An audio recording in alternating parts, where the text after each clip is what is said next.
I'm now going to give you the 5 guiding principles of dealing with difficult behaviour.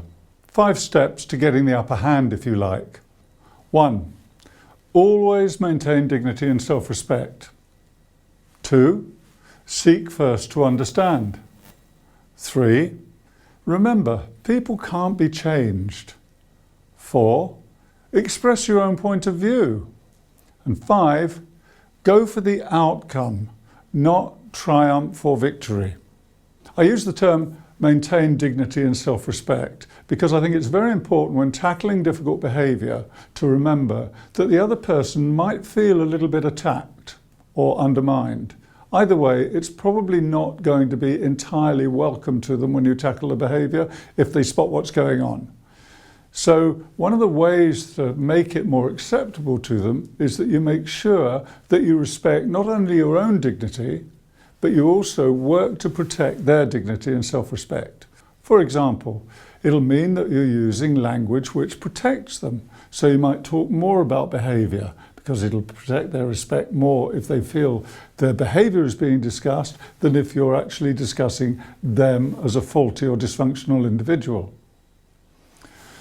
Seek first to understand. This has become a bit of a mantra in the fields of conflict resolution. So much conflict, so much difference and so many disputes happen because people feel misunderstood. Now remember that listening is a very active exercise and you need to demonstrate to the other person that you are listening and that you have heard them. Do this by listening properly and giving effective summaries, which are covered elsewhere on the course. So seek first to understand. This acts as a reminder to me to pay attention, keep my mouth shut, stand back and understand what is happening in this conversation rather than wading in prematurely to put my own point of view across. I always have to remember, as do you, that people can't be changed.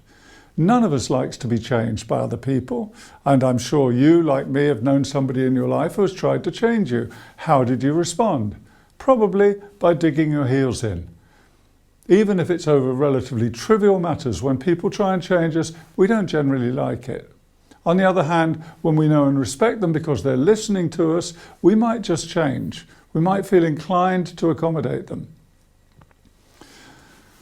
Number 4, always express your own point of view. So express your own point of view means understanding clearly what you expect out of the conversation and making sure that the other person knows what you're thinking.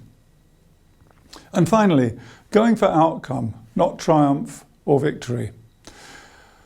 You see, I think when we're on the receiving end of difficult behaviour, it's very easy to become resentful, quite naturally, or frustrated, or have some other emotional response which is going to get in the way of our communications. We very easily lapse into a state of mind where we want to blame, win, overcome, dominate in some way. But in terms of dealing with difficult behaviour, it's really important that you go towards your outcome and that you make sure that that is untainted by notions of winning or correcting the other person in some way. I know it seems counterintuitive, but I promise you that it's far more productive if you know exactly what you want and you align your behaviour and your words with that and stick to the point. You won't get sidetracked by winning and losing arguments and fights about territory.